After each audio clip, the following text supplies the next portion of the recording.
Mummy जी, चाय ले लीजिए।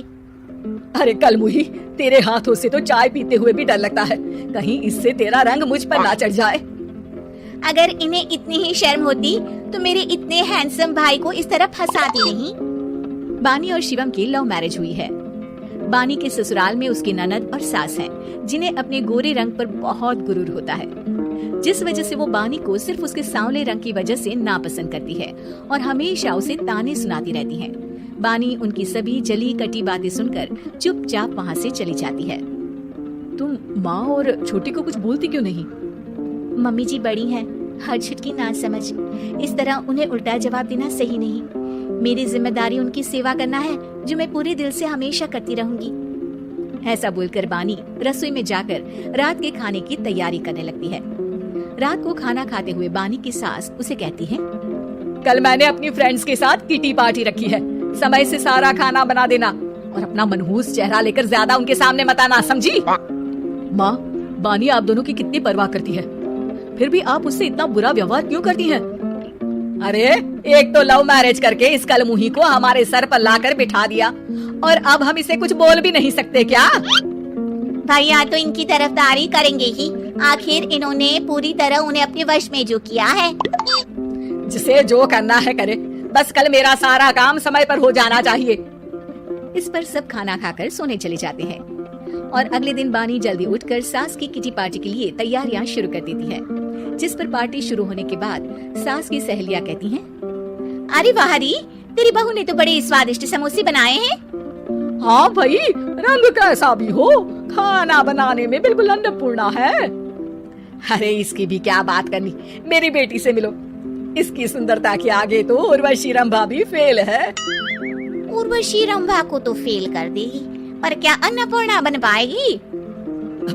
अरे इसे काम करने की क्या जरूरत, उसके लिए बानी है तो, और मैं तो इसकी शादी भी किसी नौकर चाकर वाले घर में ही करूंगी।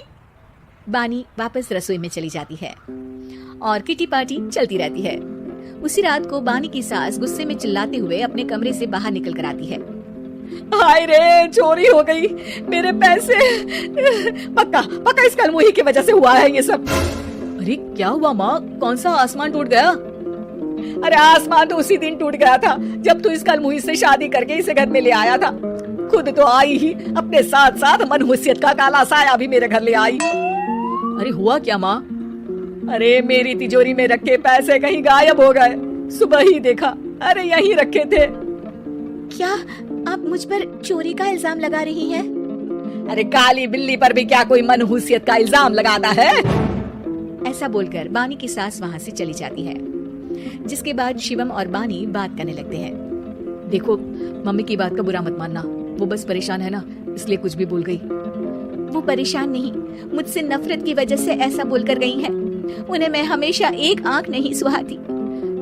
देखो बानी, अगर तुम चाहो तो हम दूसरा घर लेकर वहाँ शिफ्ट कर सकते हैं। आखिर तुमसे प्यार करके तुम्हें अपनी जिम्मेदारी पर इस घर में लेकर आया हूँ, इस तरह टॉर्चर नहीं होने दे सकता। अगर आप साथ हैं तो मुझे किसी चीज की टेंशन नहीं, और आखिर वो हमारी बुजुर्ग हैं, हम उन्हें और छुटकी को इस तरह अकेले छोड़कर कैसे जा सकते हैं। इसके बाद बानी भी अपने कमरे में चली जाती है और अब हर रोज उसकी सास की तिजोरी से पैसे गायब होने लगते हैं। इसी तरह कुछ समय बीत जाता है और वो हर बार हर चीज का इल्जाम बानी पर लगाती है, पर बानी कभी कुछ भी नहीं बोलती। कलमुही नास पीटी, बहू को घर की लक्ष्मी बोलते हैं, ये तो पनौती बनकर आई है, पनौती। एक रात बानी की सास को आधी रात में प्यास लगती है, तो वो पानी पीने रसोई की तरफ जाती है। तभी उसे अपनी बेटी के कमरे में कुछ आवाज सुनाई देती है। हाँ हाँ, मैंने मम्मी की तिजोरी से हर रोज थोड़े थोड़े पैसे निकाल कर हम दोनों के लायक खूब पैसे इकट्ठे कर लिए हैं, और मम्मी आज तक उस सब के लिए भाभी को ही जिम्मेदार समझती है। तुम बस जल्दी से आकर मुझे यहाँ से ले जाओ और हम कहीं दूर जाकर शादी कर लेंगे। मम्मी को कुछ पता नहीं चलेगा, सब मुसीबत खत्म। अपनी बेटी की ये सारी बातें सुनकर बानी की सास भौचक्की रह जाती है और अपने कमरे में वापस चली जाती है।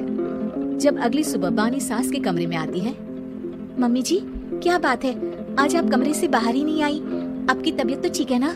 क्या छुटकी कमरे से बाहर आई या तुम उसके कमरे में गई? नहीं नहीं, क्यों, जाना है क्या? मैं अभी चली जाती हूँ। नहीं, कोई कहीं नहीं जाएगा। इस पर वो बानी को साथ लेकर कमरे से बाहर आती है जहाँ शिवम भी होता है। वहाँ उसकी सास बोलती है, छुटकी मेरी तिजोरी के सारे पैसे लेकर अपनी माँ के बारे में कोई ख्याल करे बिना किसी लड़के के साथ घर छोड़कर चली गई। और बहू, तुमने मुझ जैसी सास की सेवा करने के लिए अपने ही पति के साथ दूसरे घर जाने से मना कर दिया।